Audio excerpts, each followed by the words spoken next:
It wasn't recorded. Hi, Liz. Oh. Hi, Liz. Hi, Liz. What the heck, dude? She was in the building. Nine just ratted her out. All right, Liz, we hope to see you soon.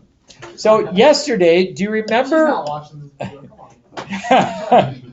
Do you remember what we did to determine the amplitude? Do you remember what we did to determine? Number eight. Yeah, the absolute value of A. That's what we did. Good. And then do you remember what we did to find the period? We divided by B. Yeah, so yesterday we focused on these parts of the equation. The number that was in front of sine, and then the number that was in front of x. So today we need to be able to think about what happens with C and D. What happens with C and D, okay? This plus D on the outside, anybody want to guess what that does if we add or subtract something to the function? It's going to actually move it vertically up and down. Your vertical shift is going to be that D value that sits on the outside. And then the horizontal shift left to right, that's going to happen with whatever sits here. And what you do is you solve the equation bx minus c is equal to 0. And once you solve that equation, that's going to tell you the horizontal shift. Okay? So our goal today is to just do 3 examples. And once we get through those 3 examples, then we'll tomorrow do a couple together, and you'll have a lot of time to work in class and see if you get this figured out. But this is yep, if you can do this, you can definitely do the rest of the unit. So this is the order that I like to apply my transformations. So I always start with the vertical shift and the amplitude. Those things that are up and down, I start with first. And then I go with things that are side to side, the period and the horizontal shift, okay? So we're going to start with letter B, actually.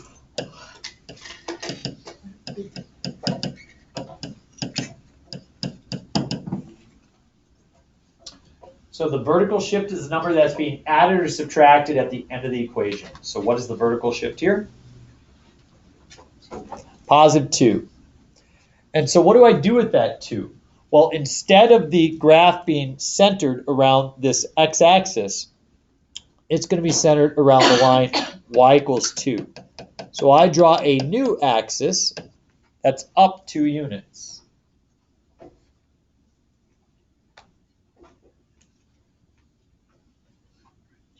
What is the amplitude for this problem? 3. 3. So what that means is if the graph was at 2, from there we need to go up 3 and we need to go down 3. So from 2, if we go up 3 units, what's going to be the highest spot of the graph? 5. So we got 2, 3, 4, 5. So it's going to be all the way up at 5. And then it's going to go down 3 units, which will bring us to what? Close? -1. So from 2 we go up 3, and from 2 we go down 3. Is everybody okay with that? All right. Now the period, we take 2 pi and we divide it by the number that's in front of x. And the number in front of x is 1. So as you can see, we just get 2 pi. So I'm going to mark off 2 pi. We divide it into how many parts? 4. Why 4? The 4 quadrants. Good.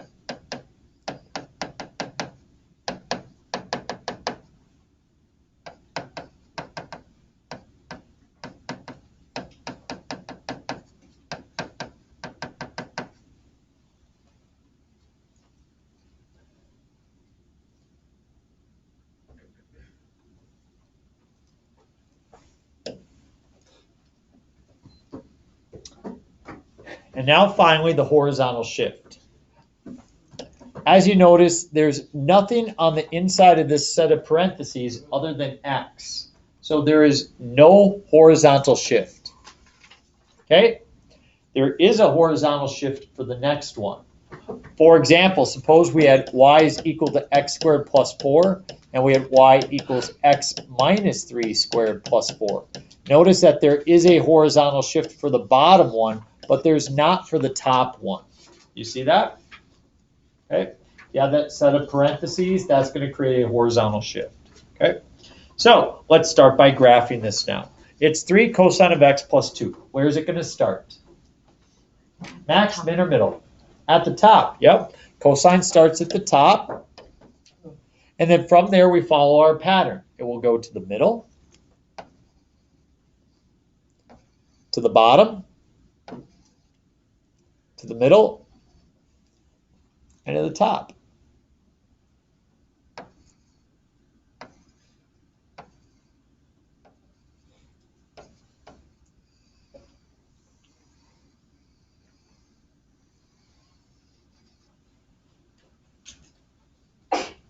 And there's my shape. As you can see, it no longer is centered around that x-axis. It's shifted up those 2 units. This is my best line yet. Your best wave? Yep. Good job. Yeah. I knew you could do it. Yes. I go. You want to do something? I'll still get it.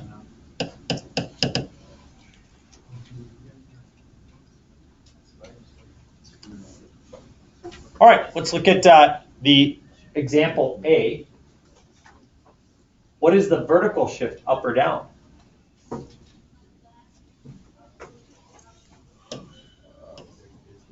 There is none, because there's no plus or minus at the end of it.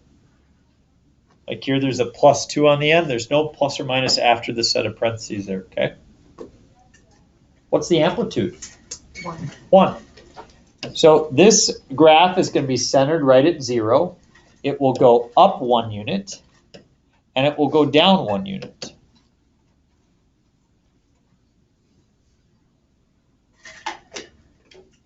To find the period, I take 2 pi and I divide it by the number in front of x. What's the number in front of x? 1. And so again, I just get 2 pi. We'll divide that up into our 4 spots. Give you some time to do that.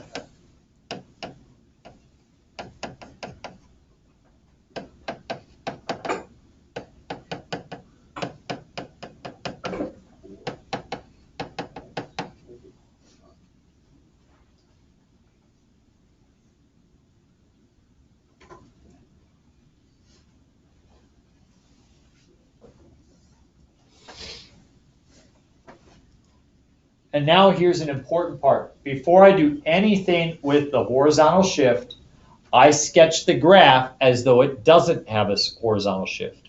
I call it a ghost graph. And this helps me see what the new graph is going to look like. A lot of people have a hard time graphing it if we put a horizontal shift there. So I'm going to graph it as though it doesn't have a horizontal shift. Where will sine start? In the middle, and because it's positive, it'll start by heading up. And instead of drawing a solid graph, I'm going to draw a dashed graph because it's not my real graph. It's just going to help me make my real graph.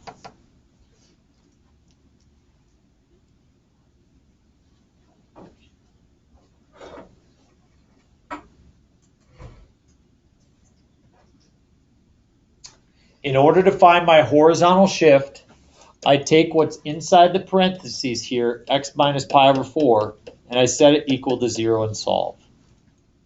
Notice as I add the pi over 4, I get x is pi over 4.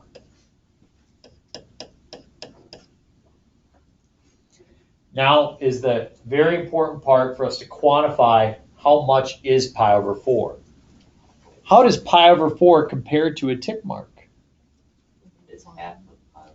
Yeah, it's not more than pi over 2. It's less than pi over 2. Pi over 4 is half of a tick mark. So what I'm going to do is I'm going to take each of these spots and move it half of a tick mark over. Does it still start in the middle? It doesn't start in the middle. It starts over half a tick mark that way.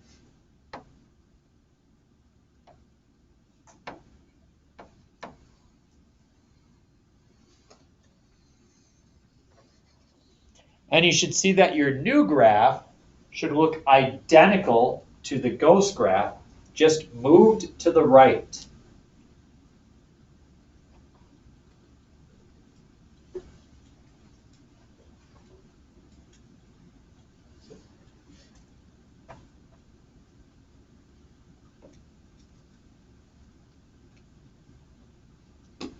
So you're not going to have an assignment tonight, but you see the first one is a vertical shift and the second one is a horizontal shift. Let's do one more together where we put them in the same spot. Let us do this one right here. We're going to skip this guy and move to letter D.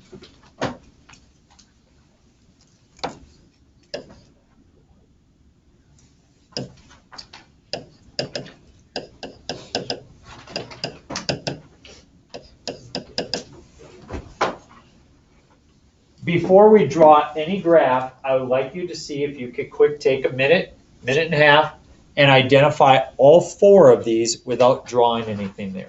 Talk to the person next to you. If you need to work together, that's fine. See if you can come up with all four of those on your own.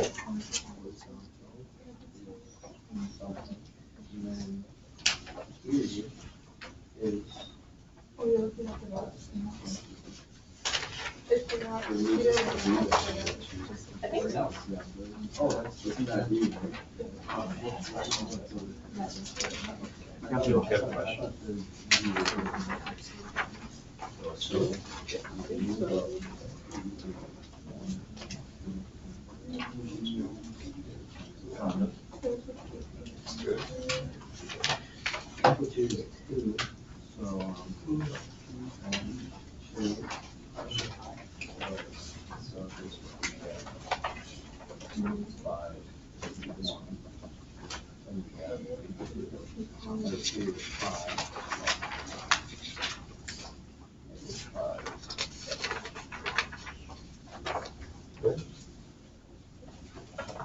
Another 30 seconds. I don't know how to get this. So you take what's inside, and you're going to set it equal to 0. 2x minus pi over 2 equals 0. Let's solve for x.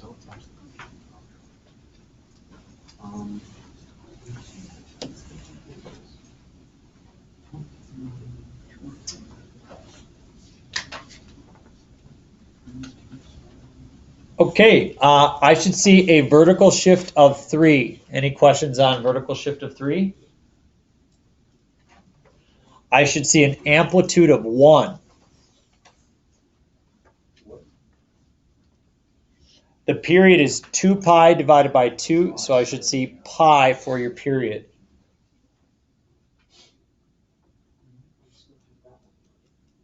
And finally, the horizontal shift, here's how you figure it out. You do 2x minus pi over 2 is equal to 0. Now, careful with this. This is where some people make a mistake. As we add the pi over 2 to both sides, I get 2x is equal to pi over 2. And I then divide by 2. Now, as we have a fraction, I don't want to divide by 2. Instead, I'm going to multiply by 1 over 2, right?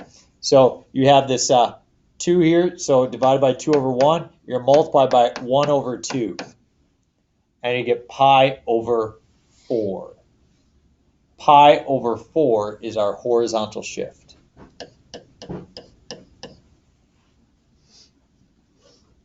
Okay. So we're going to look at our structure here. It's a positive 3 for the vertical shift. So I'm going to go up 3, 1, 2, 3. And I'm going to go ahead and draw my axis of rotation.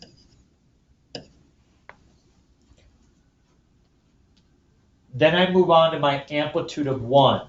If the amplitude is 1, what's going to be the highest spot of the graph? 4. From 3, I go up 1 to 4. What is the lowest spot of the graph?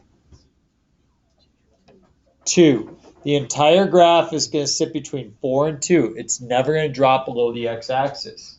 So if I see you draw a graph below the x-axis, that's where I have to start taking points off, obviously. I'm also going to mark off my period of pi that I divide into 4 parts. We have pi over 2, pi over 4, and 3 pi over 4.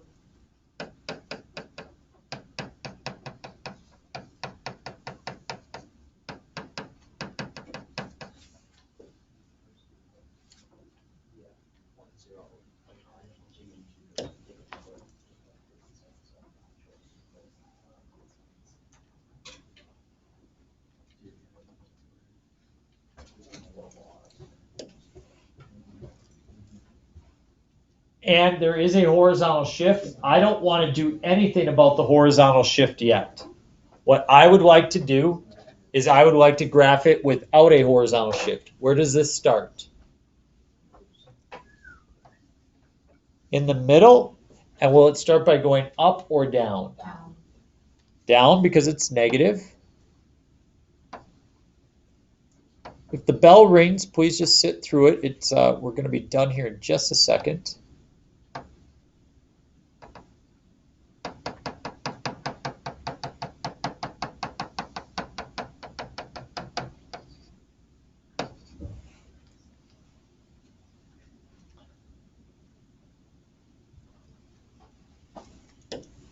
Now I apply my horizontal shift. How much is everything going to move?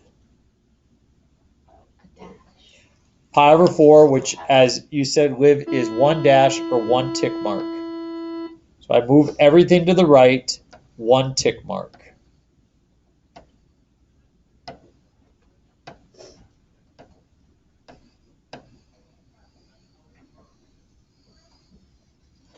And there we go.